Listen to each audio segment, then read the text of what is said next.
Aloha Niner Island. This is a little segment we like to call "Did You Catch That Game?"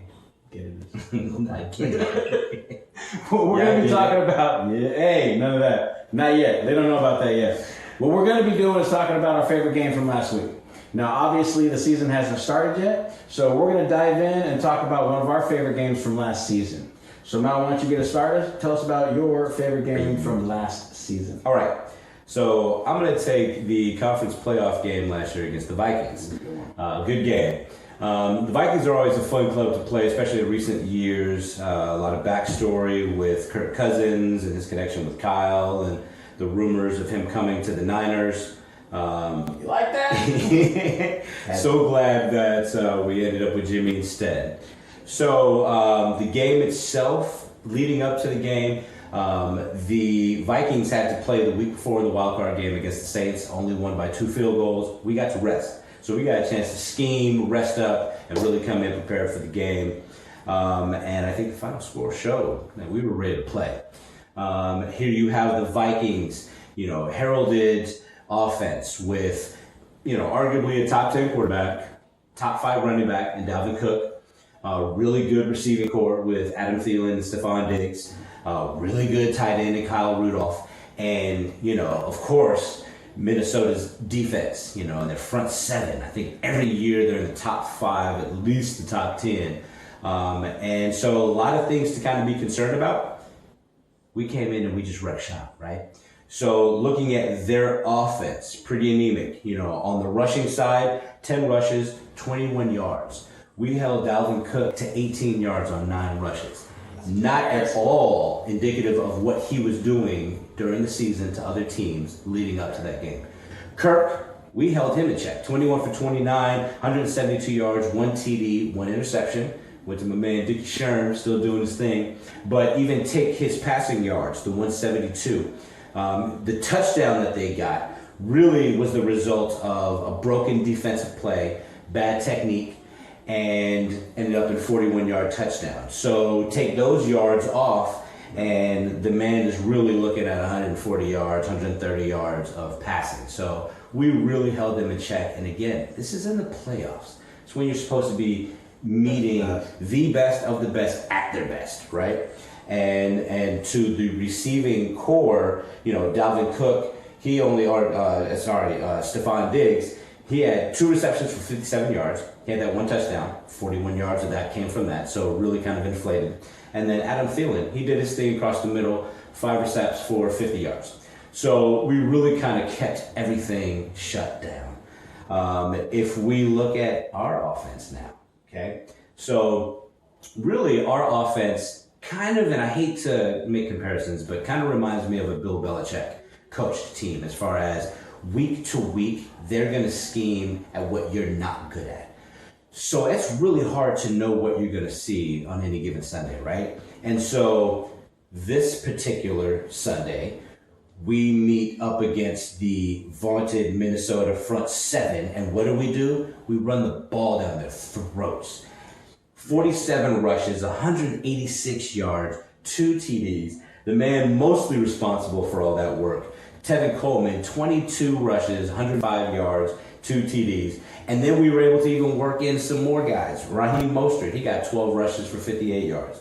Our boy Matt Breida, best of luck in Miami, 8 touches for 17, and he probably would have gotten more work had he not put one on the carpet. So he might still be with us. Right. So, as far as what we wanted to do, we found that we could run on them, we ran on them, and they couldn't stop us, and so we kept doing it.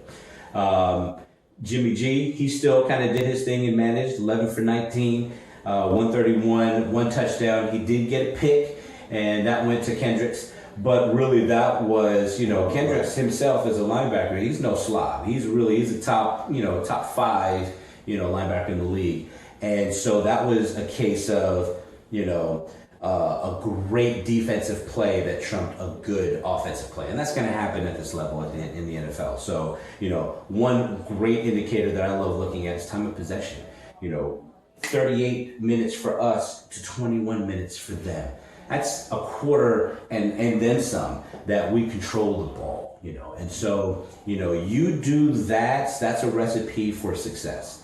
The special teams, continue to do their thing. On the defensive side, I love how disruptive Bosa was. 2 sacks, 6 solo tackles, 2 tackles for loss. Again, Dickie Sherm, he got his interception. So, we really kind of handled it on all phases of the game. We went in, big stage, Jimmy's first playoff game. We really went in and showed, we weren't, some flash in the pan team, and we've got some skills and some great coaching, and we're going to continue to do this. And so that was my game, really exciting game to watch. And I look forward to more matchups against the Vikings, to come, because we're going to continue to smash them. Final score 27-10. It could have been 27-3, to be honest. So, that was my game right there. I like it. All right, well, so for my game, I kind of need to bring you there first. We're going to hop in a little time machine real quick. Because I don't think everybody would, if you look back on the season, I don't think a lot of people would pick this game. But the reason I'm picking it is because I put myself there. If you go a week before this game happened, all the talking heads were putting the L on our name on this one, right? So I'm calling out the Browns game. Browns? Again, you look back on that season, right? Sure. Oh, they just played the Browns. Of course, they won. They're the Niners, but in Week 5, they weren't the Niners yet. Right. Very true. And in Week 5, the Browns weren't the Browns yet. Right. Right? I mean, if you think about it, we had a 4-0 record at the time, and still everybody was like, yeah, but they haven't tested yet. They haven't tested yet. The Browns had a 2-3 record, and everybody's like, oh, yeah, no, as soon as they get the chemistry, they're going to be unstoppable. True. Right?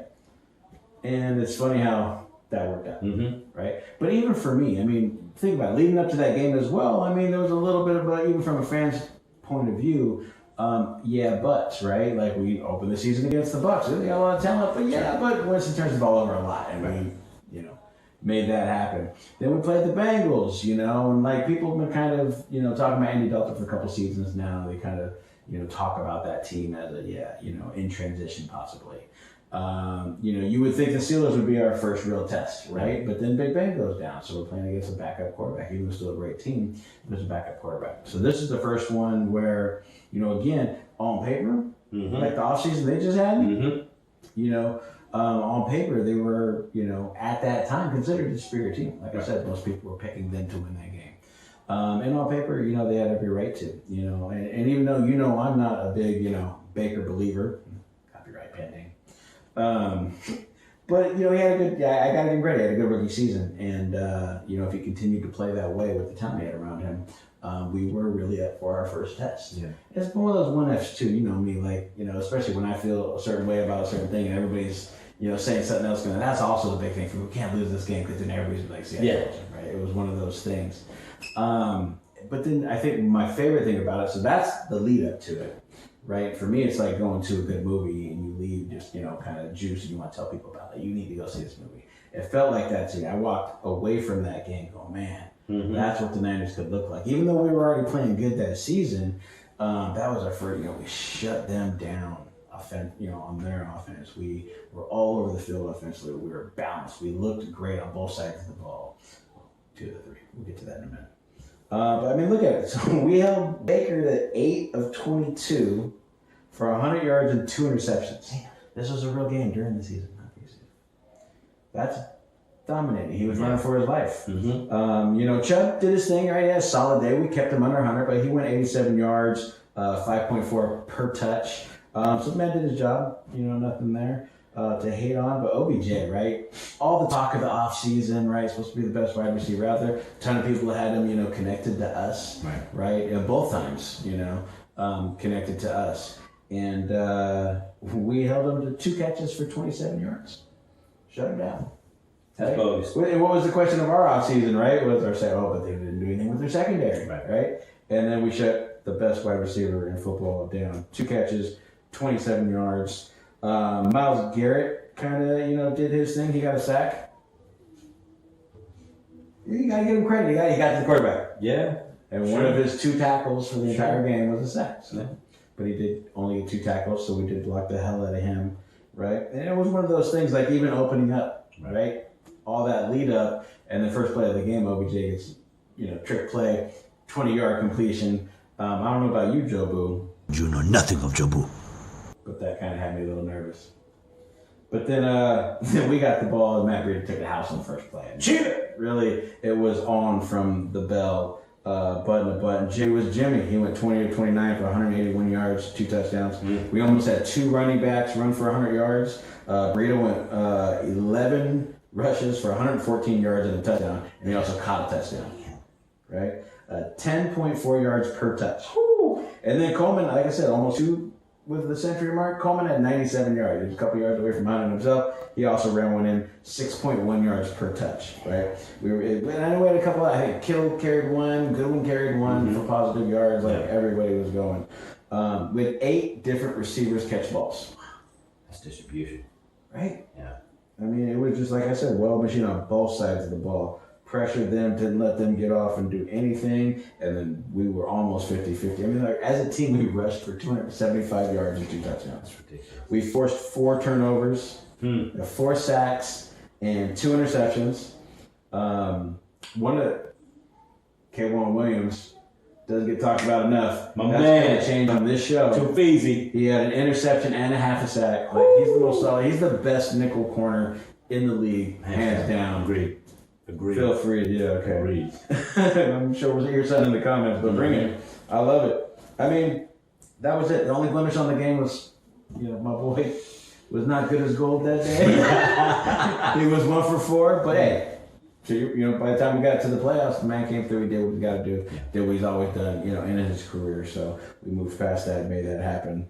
So the one thing I would say that also kind of stuck out to me when I revisited all this is Debo wasn't even end of season Debo yet, right? If end of season Debo was in this game, he would have rushed one in, he would have caught one, right? He would have had a century, amount of yards as well. Love that boy, and keep doing what you're doing, D.